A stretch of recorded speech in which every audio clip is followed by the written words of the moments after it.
Welcome back, everybody, to another episode of Hops Geek News, a podcast that talks about comic books, movies, TV shows, and normally we feature a beer of the week.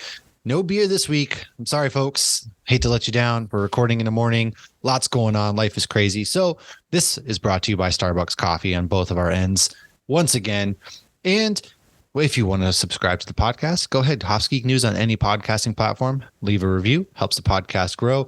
If you want to hang out with us on social media, by all means, Hops Geek News once again. And if you feel so inclined to support the show, everything that comes to us goes right back into making a better product. That's patreon.com/Hops Geek News as well. Now, if you're new to the show, we typically talk what we've been reading or watching, the news, and then we dive into a main topic. So today's main topic, we're going to get you ready for Marvel's Secret Invasion, which is coming out this week. The latest in the MCU television series, which is promising to actually be really insane and kind of takes us back to that Winter Soldier-esque spy thriller featuring, of course, Sam Jackson is back as Nick Fury. So before we get started, though, as always, I'm Matt. With me is Lauren, and we didn't mess up on anything. We're not drinking anything. So let's go into some what we are reading and watching. I have been watching Indiana Jones to get ready for Indiana Jones and the Dial of Destiny. So I've been rewatching those movies. I haven't read anything lately. Of course, I saw The Flash, which our Flash review is going to be coming out this week. Be on the lookout for it. Check it out if you have seen the movie or not. And I saw Transformers: Rise of the Beast. I went last weekend. I personally enjoyed that movie a lot. My son really enjoyed that movie. I love Transformers. Loved Transformers. I'm simple. I like big meaty robots slapping other big meaty robots, and that's what I got. Explosions, robots, and that's what I'm here. Did you see the regular one or the porn version? Because I think I downloaded the wrong Transformers, honestly. That's not oil. Oh. But seriously, I enjoyed Transformers Rise of the Beast. There was a really cool end credit scene that kind of like sets up this crazy universe that's going down. So go watch that movie. I highly recommend it. I'm not going to spoil it yet, but my review is that it's pretty entertaining. You want to go see Transformers, you want to go watch robots blowing stuff up, this movie's for you. And aside from that, that's all I've been kind of reading or watching. What have you been diving into lately?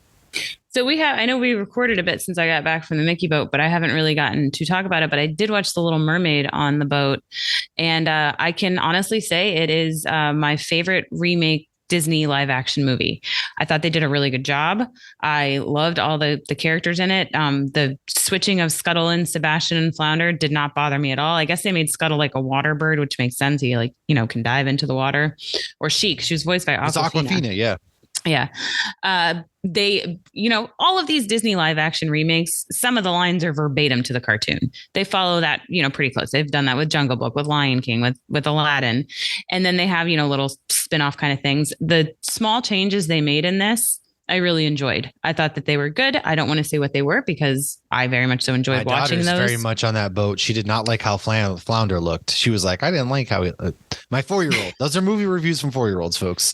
I would say the only thing I didn't like that I wish they had changed was they still view the shark as a bad guy. And come on, guys, we now know. We've seen Nemo. Sharks are good, man. Fish are friends, not food. Sharks are good. And I thought the CGI for the shark was pretty good. They did a good job, showing this great white attacking a, mermaid and flounder. And the scene was almost identical to the cartoon there. But I hate how sharks are portrayed as like, villainous characters. But, fish got to eat. What is it? That's Isn't true. That what the pelican says? Sorry if I ever took a snap at you. Birds got to eat. Fish got to swim. Birds got to eat. But I did really like that. You mentioned The Flash. We did that. And I'm almost done with that second Aftermath book. So I feel like I just don't get to read as much as I would like to. So I'm almost done, still loving it. And I'll have more of a review then. And I would like to finish that. And then I have the 3 Thrawn books in my shopping cart, but I want to read them before Ahsoka. And it's all like the summer's just flying by.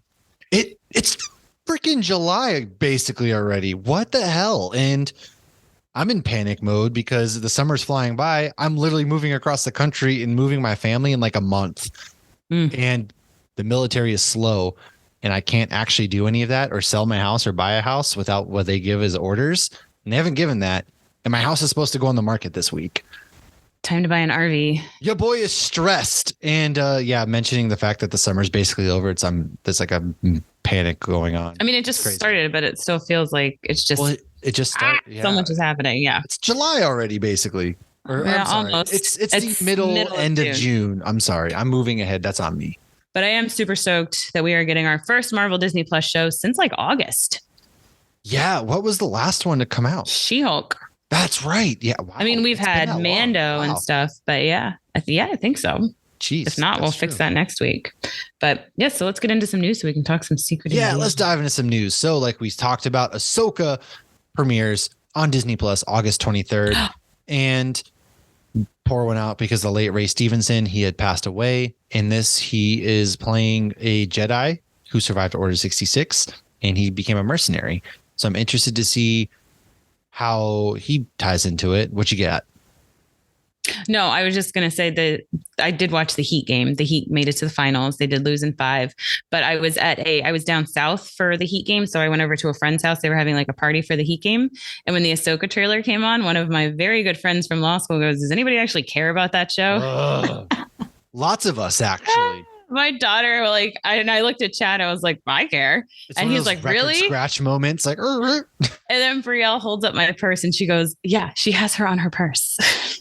Yeah, we all care. God dang it. Oh, well, then I was talking to my friend Paul and he's like, no, I like Star Wars because they asked how the podcast was going. And so I was like, oh, are you a Star Wars fan? And Paul's like, yeah, I like Star Wars. I'm like, did you see the cartoon Rebels? He goes, I'm not that big into Star Wars. And I was like, okay, never mind. Oh, my bad. Excuse me. This is why it took me so long to get into it. None of my friends are like into it. Nerds. You're the nerds for not being into Star Wars. So how does that feel?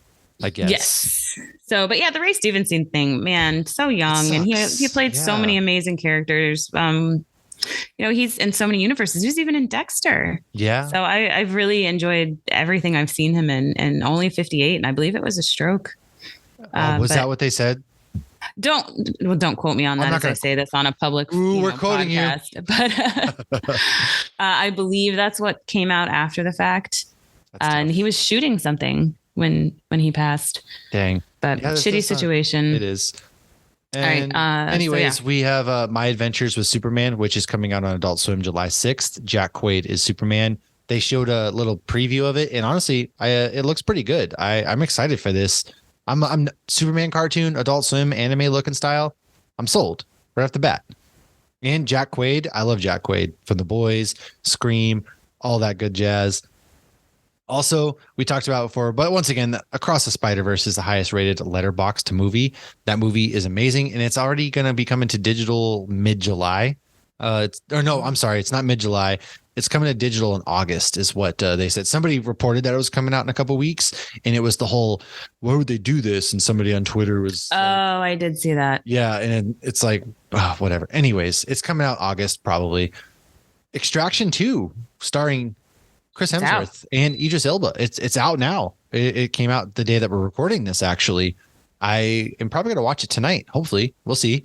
I liked the first one a lot. It's good action fun, and the action sequences were, I believe this is directed by the stunt coordinator who did like John Wick and all that kind of stuff.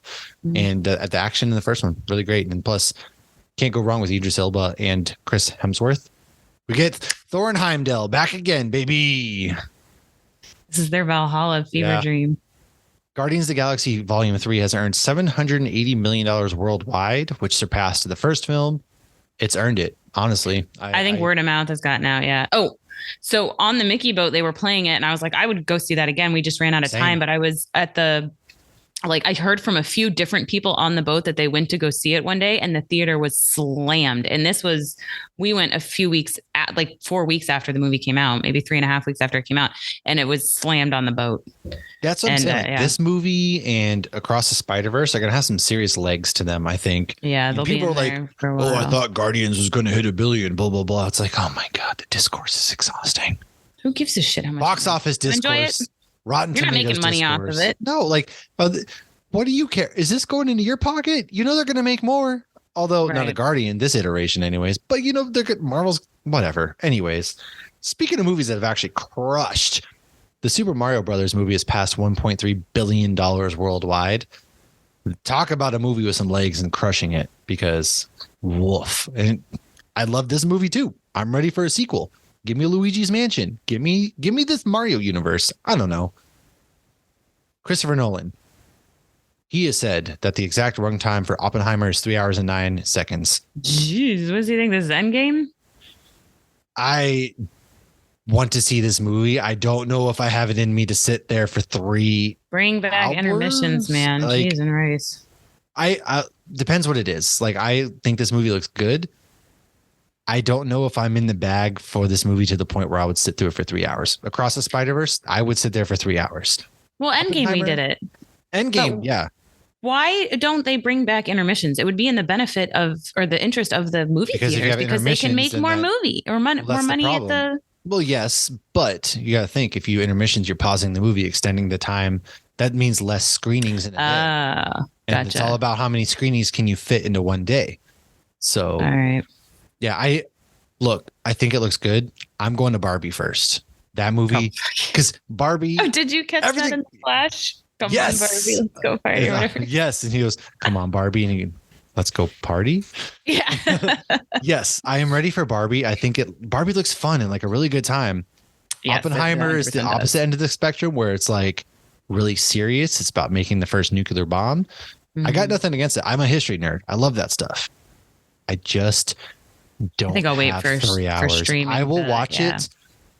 I'm just going to probably have to be in. Yeah, I don't know. We'll see. I'm not going to see Oppenheimer first. Not against it. Go see it if that's your thing. Now, a ton of news come out because a lot of it's probably affected by the writer's strike, which in my opinion, I'll wait as long as it takes to get these writers fair wages, protect against AI and things like that.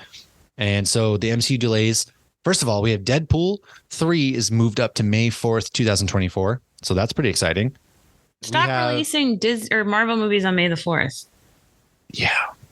Just my personal. There's a Star Wars film allegedly coming out 2025 December, maybe. Yeah, but they usually do December if they don't do May. Yeah, Star Wars typically comes out in December, which is interesting. And however, we do have MCU delays. So Avengers: The Kang Dynasty and Secret Wars have now been delayed to May 2026 and May 2027 respectively. I think that also makes sense. Kang. Yes. But if we recast Kang and we don't recast Ezra, that's effed up in my opinion. Oh, 100%. That's all I'm going to throw out there. That's all I'm going to say on that topic. But I also think between needing to probably recast and the writer's strike, it just makes sense to delay it. Fantastic Four will now come out May 2nd, 2025. Believe it when I see it. Yeah. We've been talking about this forever. God dang. Speaking of movies that might never come out. That was supposed to be what, phase 3 or 4 or something? I don't know. That was announced a long time ago. Just give us the first family already. Jesus Christ. Thunderbolts delayed to December 20th, 2024. That's next December. I can wait. Captain America Brave New World, however, has moved from May to August 2024, which again, that sucks, but I'm here for it. I can't wait for that movie. Yeah. The Hulk. Disney has the rights to Hulk again. Marvel has the rights to Hulk again. They expired this past week. The Incredible Hulk, which is a very severely underrated movie, is on Disney Plus now. And so go watch it. My kid's watching it right now, actually. He's like, I'm watching the Hulk. And I'm like, nice. Good movie. Yeah. I guess I no longer have need for any of my Marvel DVDs. No, you never know. They're always taking stuff off streaming, so you never know. Well, and sometimes the Wi-Fi goes down, and we do still have DVD players. But Hurricanes I agree. Come through, and I don't know. Hulk is definitely underrated. Yeah, Gotham Knights has been canceled to nobody's surprise by the CW. Nobody's surprise. I never even finished it. I do want to. I wish I could just watch the scenes with Misha. That's all I care about. Yeah. I'm glad now that they did not cast Jensen as Batman, because they tried to for a flashback scene and the scheduling just didn't work out. But if this had been a show with Jensen as Batman and Misha as Two-Face and it got canceled after one season. The heavy rumors going on right now is that Jensen is in the running for Batman in the DCU. Don't even do that. The heavy rumors. Don't do that. I would. I don't like rumors. I would love that.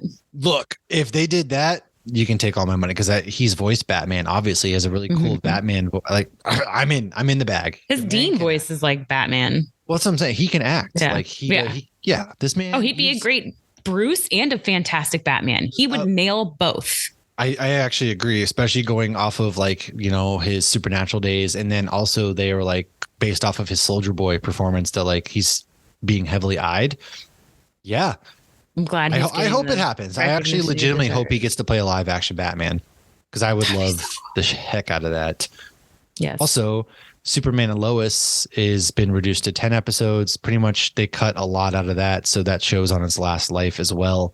CW is just like totally redid. They even canceled Walker. Not that I watched that or everything, but they're giving us a Jesus show. All right. So they're trying to get that Republican money, apparently. What is happening over there? They've always been so like progressive too.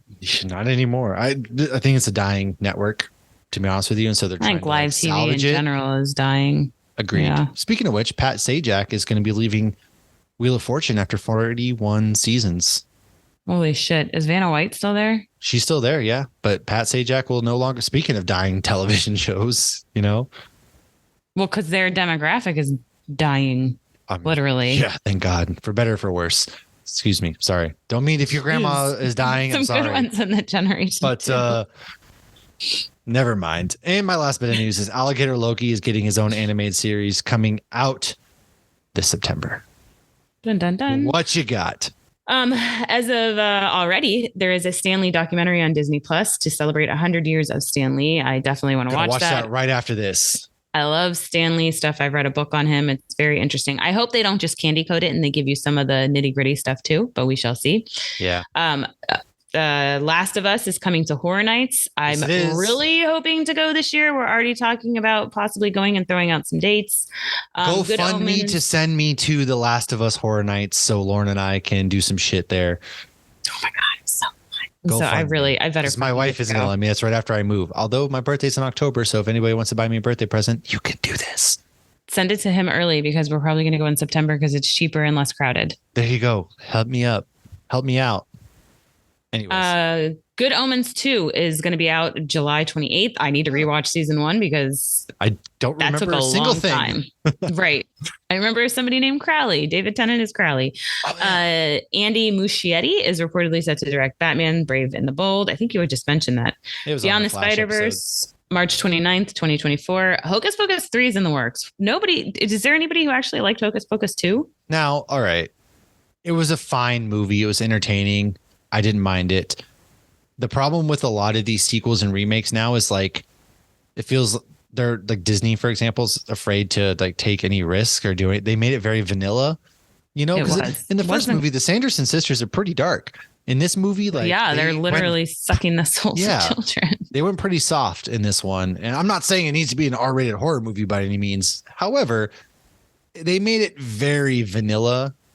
And I think that's kind of the issue with a lot of these. Now, I didn't mind the movie. I thought it was entertaining. So I'm kind of excited, I guess. But how was there a Hocus Pocus 3 when the witches died for good at the end of 2? I thought they died for good at the end of 1. That's also true. Yeah. I think with some of these movies, because it's so long and it's so much nostalgia, I think it's very difficult to find that line between overly catering to the fans and not catering enough. And like, I feel like Spider-Man No Way Home did it perfectly where they catered to the fans, but it all made sense and it was a good story. And I feel like The Flash did that a little bit too. Obviously, I'm not going to go into that because we just recorded on that, but I felt like they were just pushing too much on the nostalgia and it took away from the story. Yeah. I'm just also tired of turning every beloved animated movie into a live action because we're getting a live action Bambi apparently. And it's like, why? Are we finally going to see what this hunter looks like? Why? Well, I feel like we talked about this a while because I mentioned The Rock. They did a skit on SNL where The Rock was Bambi. That's the only live action Bambi I want to see. Well, like we're getting a live action Moana, Bambi. We don't need this. But we'll watch them, and that's why we're getting them. I won't. I haven't seen. I will definitely watch a live action Moana. I haven't watched a single live action one remake, to be honest with you. Really? Not out of like this is the hill I'm dying on. You didn't even see Aladdin?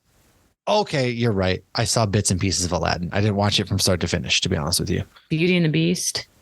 No, didn't watch Beauty and the Beast. I like when they do them and they do twists on them. But, you know, like I just said, I did very much so enjoy Little Mermaid. Yeah. Dan Slott will return with a new Superior Spider-Man series this fall. And our last piece of news. Wait, Deadpool 3. I took May it 3rd. By accident. My bad. Okay. This one says May 3rd. Yeah, I think you're right. May 3rd. I said May 4th. Look at that. You came in the clutch. Oh, thank goodness. Oof. I am thrilled for that. I'm not certain that it will come out on that date. I'm not exactly putting it on my calendar just yet. Not holding my breath for any firm release dates during this writer's strike. But that will be the best movie ever. Oh, speaking of the writer's 10 out of 10. Daredevil, and there was another show that have officially paused until the writer strike is over. Just a heads up. Good on them, though. Good on them. They did the right thing. Sounds about right. Okie dokies. All right. Let's roll into our main topic, where we talk Secret Invasion and the Skrulls comic book origins to prepare you for Marvel's Secret Invasion, which is set to release this week, starring Samuel L. Jackson as Nick Fury, Ben Mendelsohn is back as Talos, Kobe Smulders is back as Maria Hill, Olivia Colman is in this, Emilia Clarke, Kingsley Ben Adir is in it, and many, many more, including our everybody's favorite colonizer, Martin Freeman.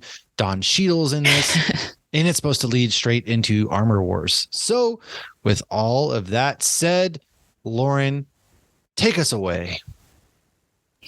So the Skrulls first appeared in Fantastic Four #2 and were created by Stan Lee and Jack Kirby. They originated from the planet Skrullos, and their empire is located in the Andromeda Galaxy. Their infiltration of Earth was a major event in the comic books.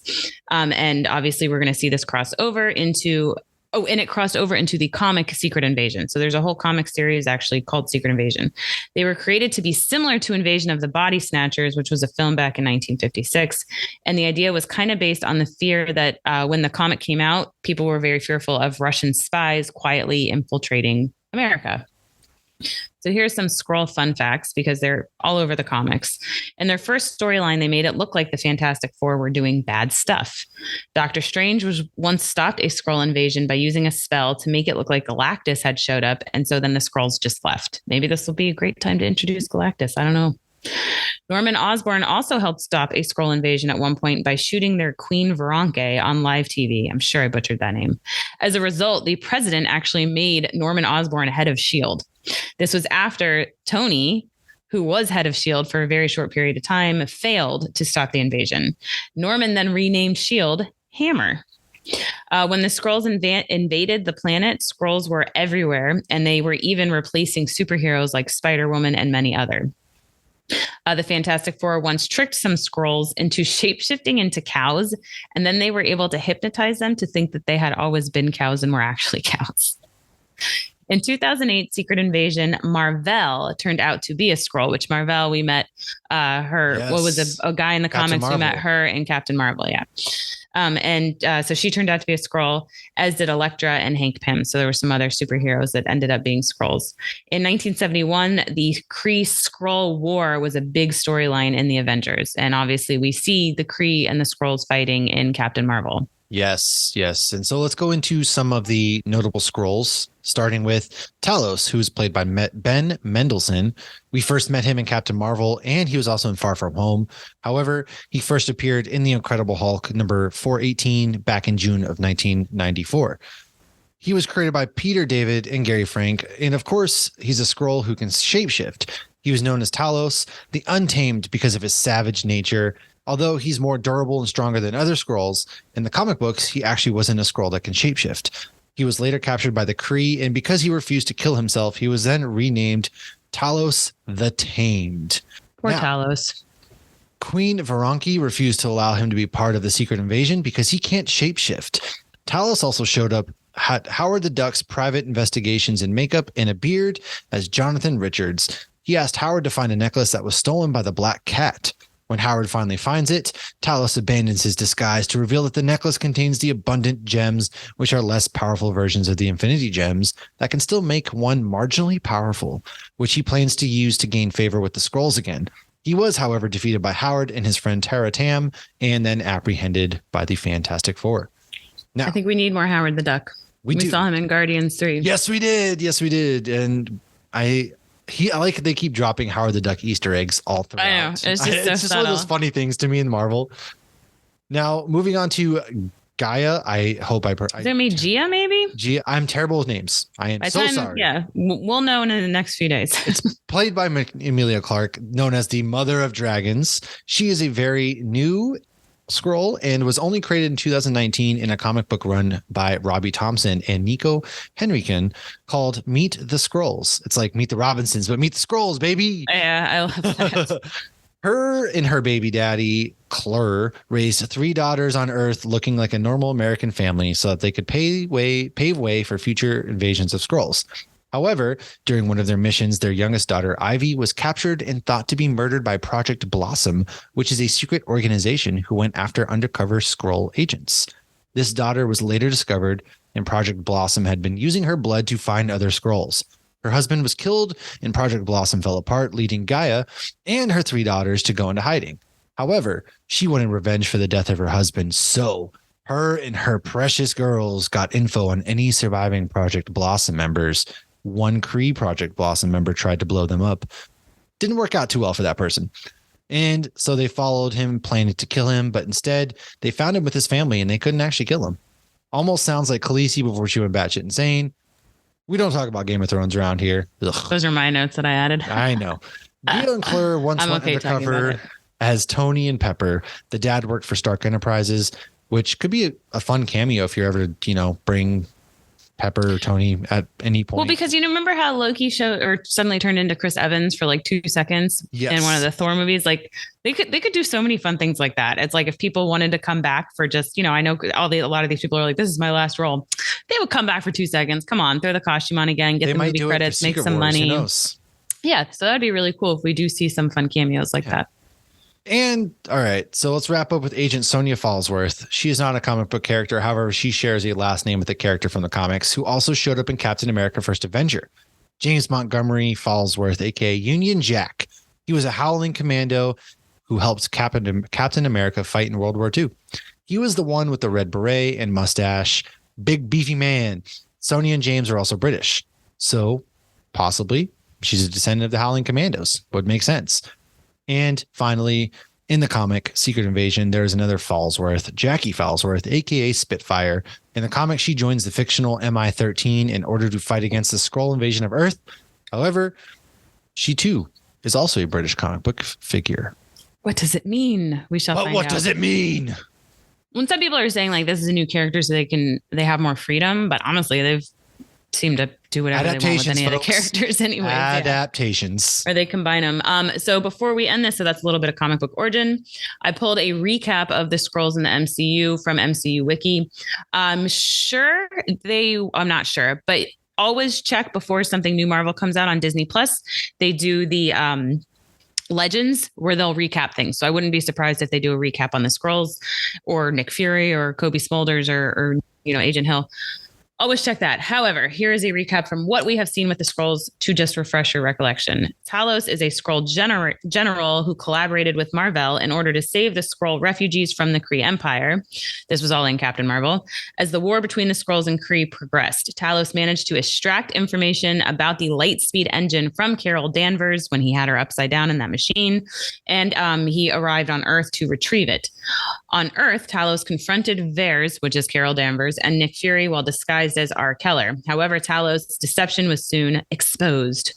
Eventually, Talos helped Vers, Carol Danvers, to realize that the Kree had actually been manipulating her to get what they wanted from her because, she had all that power inside of her. And then together they fought and freed and found all these surviving Skrulls, including his family, including Talos' family. So then in 2024, Talos and Soren were asked by Fury to return to Earth and impersonate himself and Maria Hill to deliver Tony's Edith glasses to Peter Parker, and this was in Far From Home. Fury took leave of absence and is hanging out. We saw him with no shoes, pretending like he's looking at the beach. In doing so, Talos took the command of Fury's tactical team and came into conflict with the rising global threat of the Elementals and bargained an alliance with Parker and Quentin Beck before realizing that Beck was a bad guy. We also saw a Skrull at the end of WandaVision talking to Monica that they needed her right there. I totally forgot about that. See, and that's why we do these episodes. And that's what we got. They did release the first 5 minutes. It was a really cool thing, marketing that basically was like, hey, if you enter this password, and the first 5 minutes is really cool because, we get the stage is basically set for what's going on. It starts with Martin Freeman talking to somebody in like this little dingy place. And he's like, there's these terrorist attacks. What if there are more? And he's basically like Skrulls essentially or something. He's like, what if there's more to it? And Martin Freeman's like, no way, we would know. And Nick Fury's been hiding out up at Sword. Nobody's seen him for years. And that kind of sets the stage. And then we also saw a clip of Maria Hill talking to Fury. And she's like, what happened to you, man? Ever since the blip, you haven't been the same. And she's like, you've lost your edge. Nick Fury would have been 3 steps ahead. You're not 3 steps ahead anymore. And so it's really setting the stage for some really heavy spy thriller drama. I'm really excited for the series because I want that. I'm not like dark gritty, not this isn't necessarily the word, but I guess more serious because we've had in the MCU, like I like it, but lately we've had like a string of, like the goofier side, stuff, right? Yeah. So I'm cool. It's all been very like therapeutic though. They're all dealing with trauma. Like all of them have trauma. So they've all are dealing with trauma in different ways. So yeah, it'll be interesting to see how badass like Fury deals with it. We go back to the more serious side of things and we're getting to see some characters we haven't seen in a while. I mean, Maria Hill, like she's coming back. I'm really excited for that. We haven't really seen Nick Fury in a long time. Like, give me Samuel Jackson in anything. Yeah. And when we did have him, it was a Skrull. It wasn't him. Exactly. He wasn't. And come on, can we let Samuel L. Jackson say a fuck already? I mean, we got it in Guardians. Why not? Right. They ripped the Band-Aid. Come on, let the badass Secret Invasion, they'll probably do it in like when he dies. Because he's gonna probably not make it past Secret Wars, and so I can see them being like, okay, when he dies, be like motherfucker or something like that. Like let him finish it. Hey, Talos, get my gun. It's the one that says badass motherfucker on it. There you go. That's perfect. Yeah. And then this will lead right into the Marvels, which I'm super excited for. Yes. So this show is going to set up the Armor Wars as well. And then the next Marvel property we have coming out is probably going to be Loki, actually, in September, which then brings us into the Marvels. And then after that, we have Echo. And then after that, we have nothing until dead. We have nothing. Nothing. So enjoy it while you have it, folks. Well, then you can rewatch all of the X-Men movies and the Wolverine movies and the Deadpool movies, and it's going to be so fun. Listen, we've been so blessed with content and movies this year and TV shows that I'm just soaking it in, man. I'm going to cry all the way through the next Deadpool movie. I'm just going to watch them do it though, like they did with Jensen Ackles and The Boys, where it's like Wolverine doesn't even show up till like halfway through the movie or something. Because watching The Boys, it was like, okay, where's Soldier Boy? Come on. Yeah, well, I'm sure they're definitely going to build the anticipation. Of course, they have to. He's coming back. They're going to build the anticipation. We shall see, or it'll just be smack immediately. That's true. You never know with Deadpool because they could go either way. Yeah, because they're trying to do what you don't expect. That's very true. I also lied. After Echo, there isn't nothing. We have X-Men 97 allegedly coming out in January, so that's cool. And I'm sure now there's going to be a lot of announcements coming out of San Diego Comic-Con next month, just due to the fact that oh my God, Hulk is back now. We're probably going to get some Hulk announcements, and then they're probably going to. I wouldn't be surprised if we get a Fantastic Four casting announcement at San Diego Comic-Con either. That would be rad. I'd be like, fine, y'all can just have John Krasinski. You know what? The movie's not coming out forever. But here you go. Here's the cast. He's going to be 70 when Fantastic Four comes out, but John Krasinski's in. Oh my God. Speaking of which, they announced the Avatar dates. And did you know when the final Avatar movie comes out, it's going to be like in 10 years? 2031. I understand. I'm going to be 41 at that point, and I'm going to be retiring from the military. And it's like, holy crap. We're old. We're still hopefully going to be right here talking about shit, and except for Avatar. Dude. Care for Avatar, but yeah, if we're still here in 10 years, like we better be making money doing this. Oh, we better be at the premieres and stuff at that point. It'll be the longest indie Marvel or indie geek podcast around. Like those indie bands that just always play house shows forever. Or they go to Epcot. Oh, yeah. Well, no, that's after. Yeah. Maybe we can perform at Epcot. That would be a step up for us. Well, I am coming to the East Coast. I'm going to be like 3 states away. It's probably going to be easier for us to do things in person more often. So who knows? Like, for sure. There's 3 Comic Cons around me next year, like GalaxyCon Richmond, GalaxyCon Raleigh. Then you have the DC. Just do Atlanta. Don't they do a good one? They do Atlanta. So I'll probably be able to. I'm going to apply for press passes for all these things, of course. So more to come, folks. Getting ahead of ourselves. Yeah. All right. As we talk about the year 2020. I know we're getting excited. So tune in on Wednesday. We're dropping our Flash spoiler filled review. Come hang out. Check that out if you want to. And then next week, though, we are going to be dropping some Indiana Jones. Dun, dun, dun, dun. Get you ready for the Dial of Destiny. That's what's coming down the pipe. Again, hit us up, subscribe, all of that jazz. Come hang out with us. Thanks for listening. We will catch you guys next time. Cheers.